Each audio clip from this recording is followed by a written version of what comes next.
Political সায়েন্সের একটা topic, সেটা হলো আঞ্চলিক দল। আঞ্চলিক দলের উদ্ভবের কারণ সম্পর্কে আলোচনা করব। এই আঞ্চলিক দলের উদ্ভবের যে সমস্ত কারণ, তার মধ্যে প্রধানত কারণ হচ্ছে অন্তর্বিরোধ। আঞ্চলিক দলের উদ্ভবের এটা একটা গুরুত্বপূর্ণ কারণ।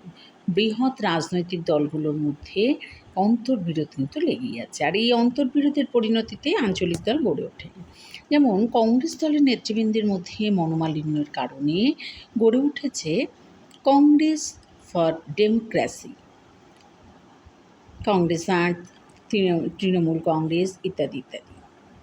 এছাড়াও হচ্ছে যে প্রভাবশালী নেতা বা নেত্রীর বহিষ্কার। কখনো কখনো বৃহৎ দলের কোনো প্রভাবশালী নেতা বা নেত্রীকে বহিষ্কারের কারণে আঞ্চলিক দলের উদ্ভব ঘটে। এক্ষেত্রে আমি উদাহরণ যদি বলি, তাহলে বলতে পারি যে শরদ পাওয়ারের নেতৃত্বে গড়ে ওঠা ন্যাশনালিস্ট কংগ্রেস পার্টি এনসিপি এর কথা কিন্তু আমরা বলতে পারি।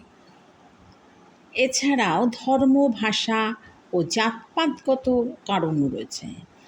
তো এই জাতপাতগত, ধর্ম, ভাষা এদের কারণেও কিন্তু আঞ্চলিক দল গড়ে ওঠে। ভারতে ধর্মভিত্তিক আঞ্চলিক রাজনৈতিক দলের উদাহরণ হলো মহারাষ্ট্রের শিবসেনা, পাঞ্জাবের অকালি দল প্রভৃতি। ভাষাভিত্তিক আঞ্চলিক রাজনৈতিক দলের উদাহরণ হিসেবে আমি বলতে পারি যে পশ্চিমবঙ্গের গোর্খা জনমুক্তি মোর্চা, অন্ধ্রপ্রদেশের তেলেঙ্গানা প্রজা সমিতি। জাতভিত্তিক আঞ্চলিক রাজনৈতিক দলের উদাহরণ হিসেবে বলতে পারি তামিলনাড়ুর ডিএমকে, এডিএমকে প্রভৃতি প্রভৃতি। আচ্ছা, এছাড়া হচ্ছে যে সংখ্যালঘুদের স্বার্থ রক্ষা। অনেক সময় সংখ্যালঘুদের স্বার্থ রক্ষা সুরক্ষিত করার জন্য বা সুরক্ষিত করার লক্ষ্য ও দাবি নিয়ে আঞ্চলিক দল গড়ে ওঠে। এক্ষেত্রে উদাহরণ হিসেবে বলতে পারি মণিপুর পিপলস পার্টি, নাগাল্যান্ডের নাগা ন্যাশনাল পার্টি, বিহারের ঝাড়খণ্ড মুক্তি মোর্চা প্রভৃতি দলের কথা কিন্তু এক্ষেত্রে বলতে পারি। এছাড়া হচ্ছে যে অসম অর্থনৈতিক বিকাশ, যে অনেকে মনে করেন অর্থনৈতিক দিক থেকে এই অসম যে অর্থনৈতিক বিকাশ, এটাও কিন্তু আঞ্চলিক দলের ক্ষেত্রে কিন্তু একটা গুরুত্বপূর্ণ কারণ। ভারতে বিভিন্ন অঞ্চলের অসম বিকাশ আঞ্চলিক দলগুলোর উদ্ভব ও বিকাশের পরিস্থিতি সৃষ্টি করছে। এই অসম বিকাশ কিন্তু এই উদ্ভব পরিস্থিতির জন্য দায়ী।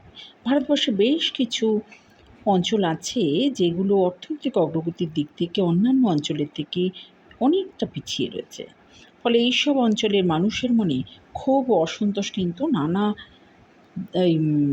নানাভাবে দানা বাঁধতে থাকে। আর এই ক্ষোভ ও অসন্তোষ কাজে লাগিয়ে বিভিন্ন আঞ্চলিক রাজনৈতিক দল গড়ে ওঠে। তাই এই আজকের আলোচ্য বিষয় ছিল আঞ্চলিক দলের উদ্ভবের কারণ। এটা হচ্ছে একটা পলিটিক্যাল সায়েন্সের একটা গুরুত্বপূর্ণ টপিক।